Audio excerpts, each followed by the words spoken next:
that should have been when the system stepped up and said, maybe that guy shouldn't have his kids anymore. Yeah, imagine how differently that would have gone if Sam was with him and he didn't have to go back to John. Like, when John showed back up to take Dean, that should have been when someone stepped in and took Sam away from John. Like, it should not have been a Dean's going back to John situation. It should have been a Sam's gonna come stay with you at this group home situation. Like, but the system doesn't catch them. It doesn't do anything for them. It just says, oh, you were stealing something, we're gonna punish you. That punishment doesn't end up being much of a punishment because John's such a horrible father that the punishment for stealing is better than just living his own life. But I don't know about in Canada, but here in America, the like foster system is very, very bad. Like, to say the least, like as you said, they should have taken Sam from John, but they didn't, and that's because all they were focused on was having Dean do his time for his crime, and then that's it. That's all that they care about. Yeah, they didn't care about what the motivation was behind that crime. I mean, Dean kept his mouth shut, but still, like, when you look at a kid who's covered in bruises and stealing bread and peanut butter, and dad's nowhere in sight, like... Your focus should be less on punishing a criminal and more on helping a kid who clearly needs your help. Yeah, I don't know how to get much more clear of I need help than stealing food and being covered in bruises. Like, that screams potentially abusive situation to me. Yep. But the foster care system in Canada is complicated. I don't know a whole lot about it. I know it's not perfect. I don't know very much about it either, but I have a character who's in the foster system, so I'm gonna have to research it eventually. It's something I want to get involved in. I just as a queer person, I think adoption might be more my route when it comes to when I want to have my own family. So it's something I'm interested in learning more about. I'll use you as a resource.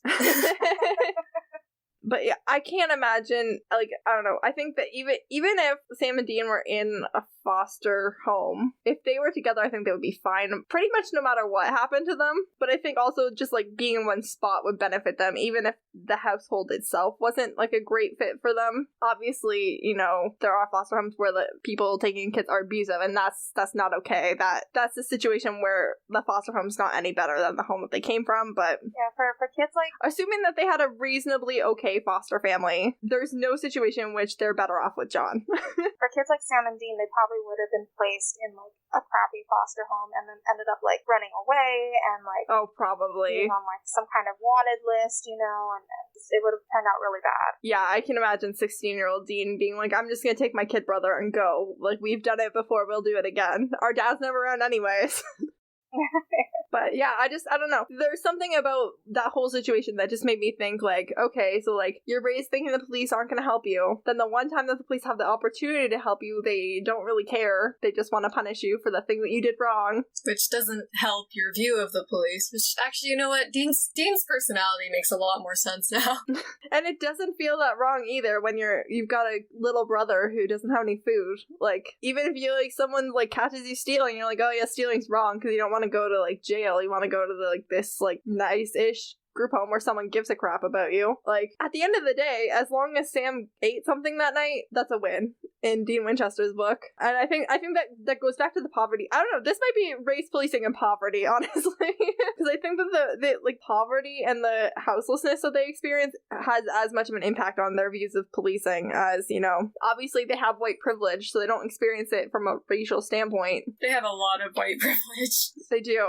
We covered that already. They do. It is unreal. Every time I see them walk into a crime scene, we're gonna have to do a whole nother episode on that part of the policing that they do, where they pretend to be police and they walk through active crime scenes. And people take them seriously? I mean, they have authority. They have natural authority, but, like, that's a whole nother thing. But just the way that they're, like, I don't know what I was making a point about. If someone else has something to say while I regather my brains, that would be good. Yeah, I was gonna say, I like how, like you said, they dress up as the police, FBI, and whoever, like, different episodes, and they can just freely walk on the crime scene, even though they clearly have fake badges, which is evident when we go see Charlie again, and the one guy is like, those are fake badges, and they're like, no, they're not. If like, a nerd can see it, why can't the, like, police see it? The actual police. That is a good point. It's almost always nerds that call them out. It's never actual, like, police people. It makes you wonder what they're actually learning in the police academy.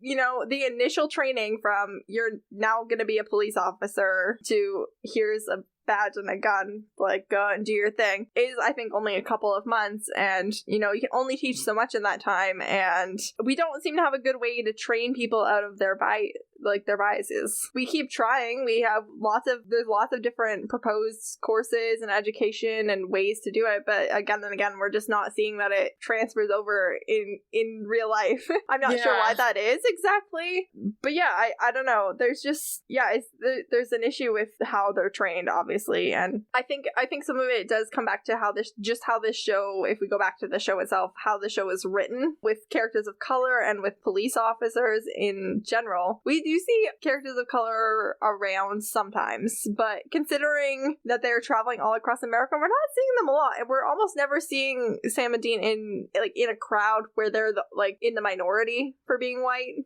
I don't think ever happened. No. I can't think of a single neighborhood Sam and Dean have been to where most of the people are black. Huh. I'm trying right now. Yeah, it's not going well for me either. Yeah, nothing is coming to my brain on that front. It's just not happening. And when we look at characters of color that have been, more prominent characters or, more memorable characters, they're either not around for very long, an episode or two, or they're killed off. As I said earlier, even with characters of color, we just don't discuss racism regularly on this show. We've had a few episodes where, maybe a few, I can only remember one, where we do discuss racism, but it's never really in the present tense. We're never really see casual racism around the characters of color that we do have. It's I don't know, it's 100%. Just not a very great way to handle it. Obviously there's Route 666, which we're going to be covering pretty soon. Yeah, that's the only episode I can think of that actually discusses racism. That's season 1, episode 13. Yeah, and as I said, we aren't really discussing it in the present tense. Yeah. Even in that episode, though, when they do talk about it in the flashback, and they're like, oh, the one white deputy, he liked the 3 black men, so he, covered up their secret. But then later, they still kill those 3 black men. Yeah, that's it. I don't rewatch that episode a lot. I don't love it, so I don't watch it. It's not on my, I must rewatch this list. There is an episode, I want to say season 7-ish, where they're in some town that was part of the Confederacy, but it was right on the border. Oh, it might be season 8. I think I watched it recently. It's definitely one of the times where it's one of the ones where Sam and Dean are mad at each other. I'm pretty sure it's post-Purgatory. I'm pretty sure it's one of the early ones after Purgatory. Yeah, I remember watching that, and the splatter of blood from the victim goes onto a Confederate flag, and the minute I saw that, I was like, oh no. I remember Dean coming into the town, and he's like, why are there Confederate flags everywhere? These people know that the Civil War is over, right? But it's kind of it. They don't talk about race or anything. It's the whole episode's about 2 brothers that fought on opposite sides of the Civil War. Yeah, they don't really discuss how harmful that flag is. Yeah, it's really used as a plot device for Sam and Dean being at odds with one another yet again. Yep. But yeah, we're having a whole episode about the Civil War, and we're not talking about racism. Seems insane to me. I'm trying to think of literally any other episode where they even get sort of close. I mean, obviously Sam and Dean are anti-Nazi. That's pretty well established. I mean, it'd be really, really hard to make them sympathetic characters if they were pro-Nazi. Let's be real. That feels like it's crossing a line even for Supernatural. I agree. I agree. That would have been a line. So yeah, definitely anti-Nazi. Dean considers Cassie one of the few people that he loves. I really don't understand why they never brought Cassie back from Route 666. I don't know why either. She was good. They brought in Lisa instead. Yeah, I would have seen Cassie back than Lisa. 100%. Or there's a couple times where Pam comes back, and I would have rather seen Cassie than Pam. I never felt like Pam and Dean really had anything in particular going on. No. Wait, Psychic Pam? Yeah. Mm-hmm. She was flirting with Sam, too, so I don't... Yeah, no, she was an equal opportunist, and I love her for it. She was just a flirt. She was amazing. I love her for it, honestly. I think Pam's a legend for that. There was that other hunter, Annie, who did Sam, Dean, and Bobby. Crap. Also a legend. Yeah, I remember her. Oh, God. I do think that people, like female characters on this show in particular, I guess if there were any men characters who could even dare, but characters who flirted with or tried to sleep with more than one of the Winchesters, legends. Honestly. But I would rather, there's like, I think Meredith hasn't got here yet, so I'll be somewhat vague, but thank you. In season 14, Dean has like a kind of like vision type situation where he's like living in like an alternate reality where he owns a bar, and Pam is like his like business partner / like friend / like partner, maybe. Hard to tell. Hard to tell exactly what their relationship is. It's hard but to tell. Pam's so floaty with everyone, it's really hard to tell where the line is with any of her relationships. I have this like little mini issue with this show in that none of the main couples are ever very compelling to me. I always like really, really ship people who appear in one episode and die. Fair enough. I'm gonna come back to that in a second. I have questions. I have follow-up questions for that statement.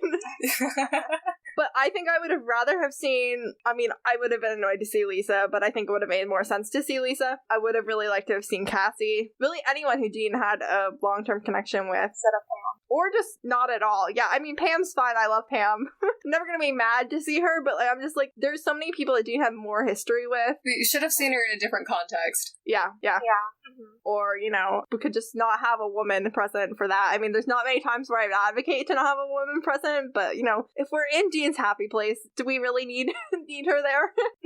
How are Sam and Cass not enough? That's what I'm saying. Dean's happy place would be with his brother and his best friend, Yeah. Unless then the implication is that Pam is Dean's best friend and there's someone else involved in Dean's life. But anyway, this is very off topic, but Meredith, I'm going to come back to you on the shifts because I want to know, I want some examples if you have any. You can list. We never talk about stuff like this. We've talked about Supernatural for literally hours of our lives, and I don't think we've ever once talked about this. I don't even know why, but every time they try to get the boys with someone, I'm just like, yeah, okay, sure, I don't really care. You do what you want to do. I don't love it or hate it. And then sometimes we'll just have like a couple who just appears for one episode, and then usually one or both of them dies. Yeah, that's fair. Do you remember Patrick and Leah? Like those two witches? Patrick was stealing people's age or whatever. Years? Yes. I would watch a whole movie about them. I would write it.